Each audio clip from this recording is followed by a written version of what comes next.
Good morning সকলোকে পুনৰবাৰ স্বাগতম জনাইছোঁ মোৰ এটা নতুন ভিডিঅ' ৰাতিপুৱা ভিডিঅ'টো চাবলৈ আহিছে যেতিয়া ভিডিঅ'টো চাইছে যেতিয়া অন্তত ৰাতিপুৱা যেতিয়া গুড মৰ্ণিংটো অন্তত কৈ থৈ যাওক কমেণ্ট বক্সত কমেণ্ট কৰি আৰু লগতে যিটো প্ৰশ্ন সুধিছোঁ প্ৰশ্নটোৰ উত্তৰটো কেনেকৈনো আপুনি দিব পাৰে চাওঁ ভিডিঅ'টো শেষলৈকে চাই কমেণ্টটো কৰি থৈ যাওক।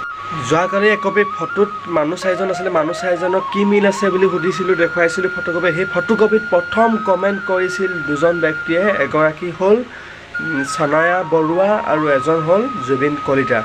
তেখেত দুজনে প্ৰথম কমেণ্ট কৰিছিলে আৰু আজি ভিডিঅ'টোত যি দুজন ব্যক্তিয়ে প্ৰথম কমেণ্ট কৰিব তেখেতসকলৰ নামো অহাকে লৈ কোৱা হ'ব।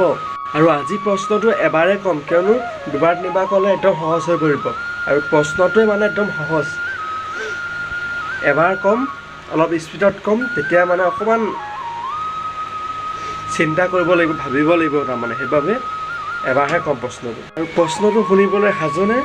আৰু আজি প্ৰশ্নটো হৈছে, এটা ছাগলীত চাৰিটা ঠেং হ'লে চাৰিটা ঠেঙত কেইটা ছাগলী হ'ব? আপোনালোকে কমেণ্ট কৰি কমেণ্ট বক্সত সোনকালে জনাওক। প্ৰথম দুজন ব্যক্তিয়ে যি দুজন ব্যক্তিয়ে কমেণ্ট কৰি জনাব নেক্সট ভিডিঅ'ত তেখেতসকলৰ নামসমূহো কোৱা হ'ব। যি দুজন ব্যক্তিয়ে প্ৰথম কমেণ্ট কৰিব তেখেতসকলৰ যদি ইউটিউব চেনেল আছে তেখেতসকলৰ চেনেল দুটাও ছাবস্ক্ৰাইব কৰি থৈ যাম। যদি নতুন আহিছে তেতিয়াহ'লে চেনেলটো ছাবস্ক্ৰাইব কৰি থৈ যাওক। আগলৈ এনেকুৱা ভিডিঅ'সমূহ ব্লগ ভিডিঅ' কিবা কিবি ভিডিঅ' যি দি মুঠতে মানুহটো খেলি মেলি আৰু ভিডিঅ' যায় খেলি মেলি ভিডিঅ' মোৰ চাই থাকিবলৈ পাব।